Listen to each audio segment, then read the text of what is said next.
All right, today we're diving into a story that is genuinely one of the most disturbing and legally bizarre cases you'll ever hear about. The story of Armin Meiwes, better known as the Rotenburg Cannibal.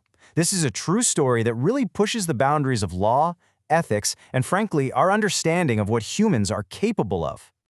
And that brings us to the core, deeply unsettling question of this entire affair. It's a question our legal systems were just never built to handle, but one a German court had no choice but to face. Can someone legally and validly consent to being killed and eaten? So yeah, let's get into this. So, this all starts with two men who found each other in, well, one of the darkest corners of the internet. On one side, you have Armin Meiwes, who seemed like a totally ordinary computer technician. And on the other, Bernd Brandes, a microelectronics engineer. Both of them were harboring fantasies that were about to collide in the most horrific way imaginable. I mean, the bluntness of that is just shocking. In early 2001, Meiwes posted this exact ad on a fetish forum called the Cannibal Cafe. He wasn't using metaphors or code. He was literally looking for someone who genuinely wanted to be his meal. And you know what? Someone answered, Bernd Brandes. And through all their emails, Brandes made it crystal clear he wasn't just a willing participant. He was eager. This wasn't some case of coercion or manipulation. It was a bizarre and deadly contract between two people who both agreed to the terms. Now here's what makes this case so legally just off the charts. The entire thing was meticulously documented. Meiwes filmed the whole 4-hour encounter, creating this gruesome, undeniable record that would, of course, become the single most important piece of evidence at his trial. The video laid out this just chilling, step-by-step timeline. After Brandes showed up, he took a bunch of sleeping pills and drank schnapps, trying to dull what was coming.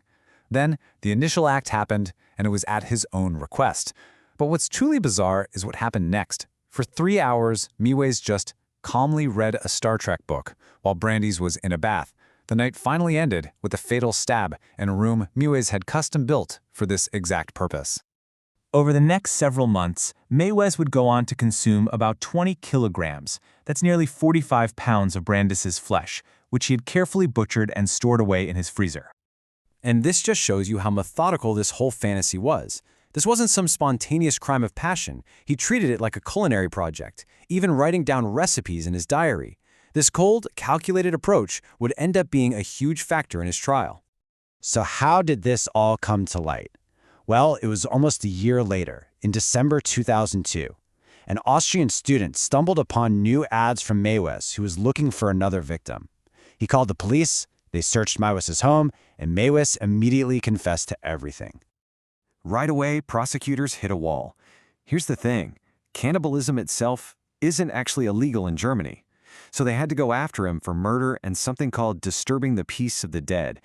But with such clear evidence that Brandes consented, getting a murder conviction seemed almost impossible.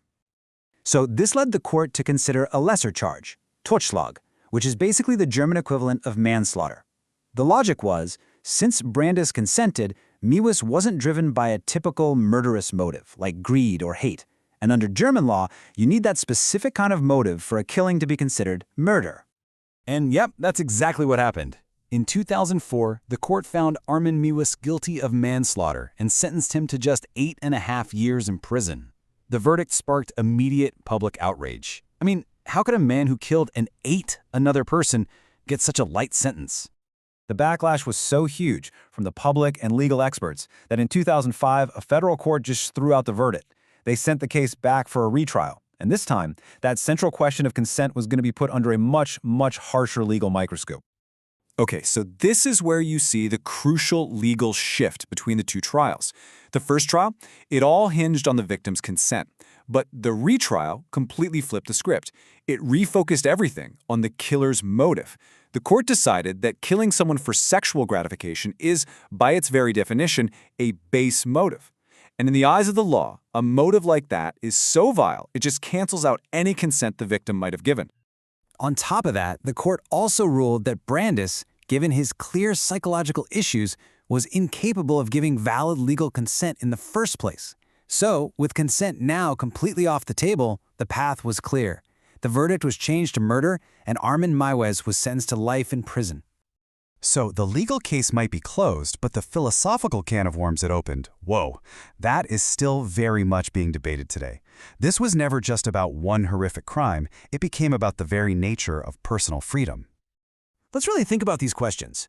This case pushes the whole idea of personal autonomy, the idea that we are the masters of our own bodies and choices, to its absolute breaking point. We all value personal freedom, but does that freedom extend to choosing our own annihilation? Does the government have a duty to step in and protect us from ourselves, even if everyone involved agrees? This case forced a really uncomfortable global conversation about where we draw that line. But believe it or not, the story doesn't just end with the prison sentence. The aftermath of this case is just as bizarre as the crime itself, and its impact on the law is still being felt.